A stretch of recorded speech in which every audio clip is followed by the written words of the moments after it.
सर्वेभ्यः छात्रेभ्यः नमस्कारः।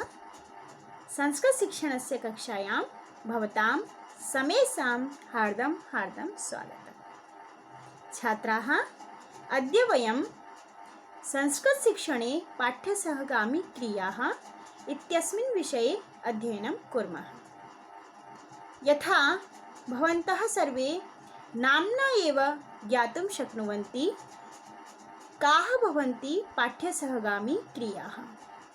पाठ्येन सह याः क्रियाः सञ्चालिताः भवन्ति ताः सर्वाः क्रियाः पाठ्यसहगामी क्रियाः भवन्ति।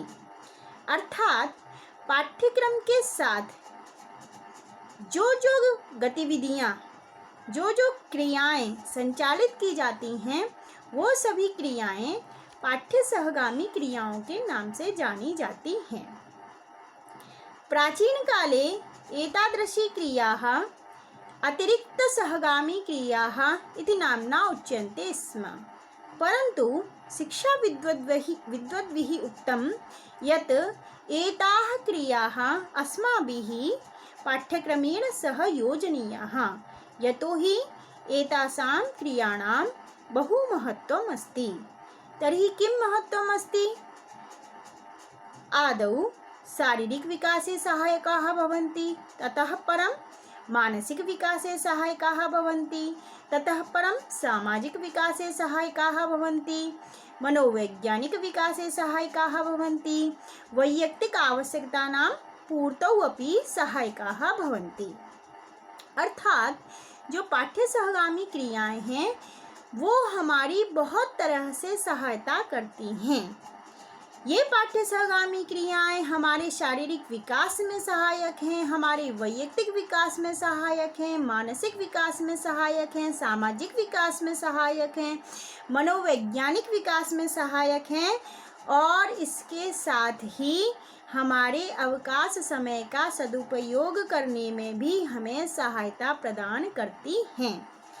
जिस प्रकार से क्रीड़ा आदि जो पाठ्यसहगामी क्रियाएं होती हैं वो सभी क्रियाएं हमारी क्रीड़ा है यानी कि खेल है, योग है, शारीरिक शिक्षा है, शारीरिक गतिविधियां हैं, फिटनेस है, इस प्रकार की जो क्रियाएं हैं वो हमारे शारीरिक आवश्यकताओं की पूर्ति में सहायता करती हैं। भाषण है, वाद विवाद है इत्यादि जो क्रियाएं हैं वो मानसिक विकास में सहायता करती हैं। नाटक है, नृत्य है, गीत है, ये सब जो हैं हमारे सामाजिक महत्व की आवश्यकता की पूर्ति में सहायता प्रदान करती हैं।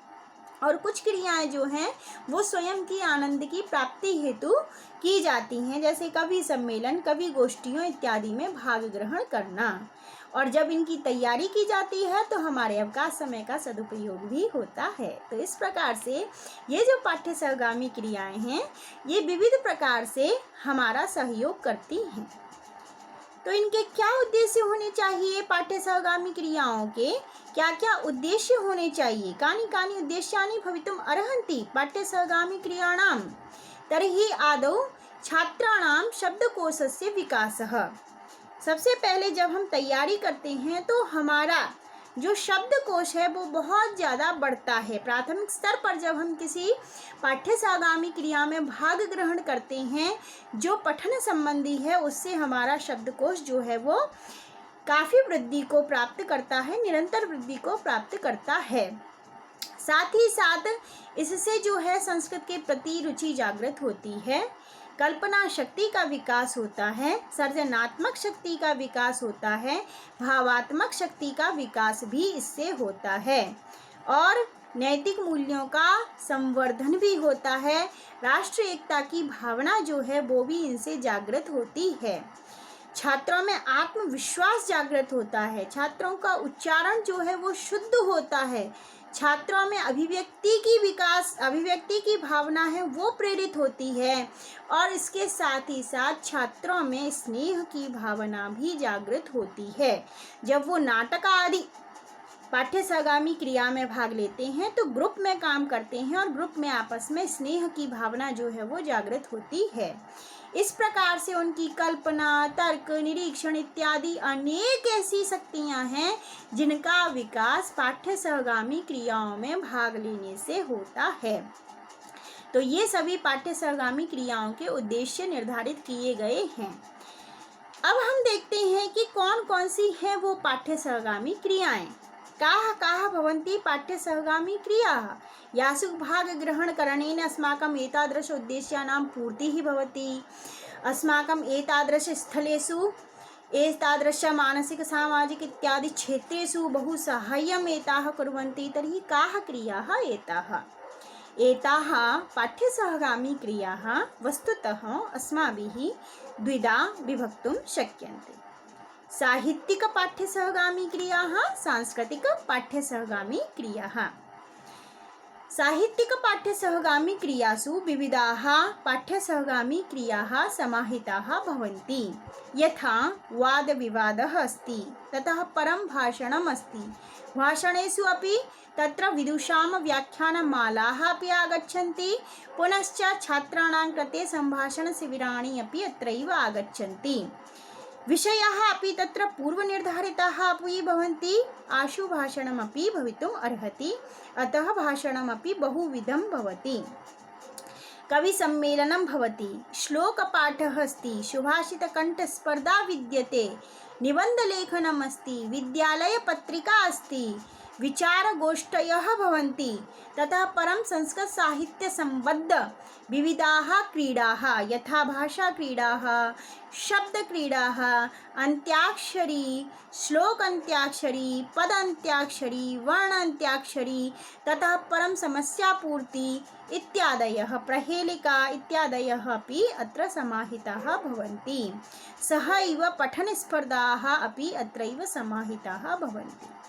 यदि सांस्कृतिक पाठ्यसहगामी क्रियाणां विषये वयं चर्चां कुर्मः तर्हि आदौ आगच्छति नाट्याभिनयः, ततः परम् एकाङ्की नाटकं, ततः परं संस्कृतगीतं, पुनश्च संस्कृतदिवसस्य आयोजनं, संस्कृतसप्ताहस्य आयोजनं, कवीनां जन्मदिवसानाम् आयोजनं, संस्कृतदुर्लभग्रन्थानां पाण्डुलिपीनां च प्रदर्शनी, एवं च एकं भवति यज्ञयागादीनां निर्वहणं।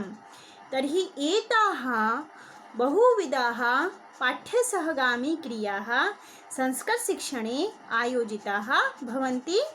एतादृशपाठ्यसहगामी क्रियासु भागग्रहणेन अस्माभिः बहुलाभः प्राप्तुं शक्यते।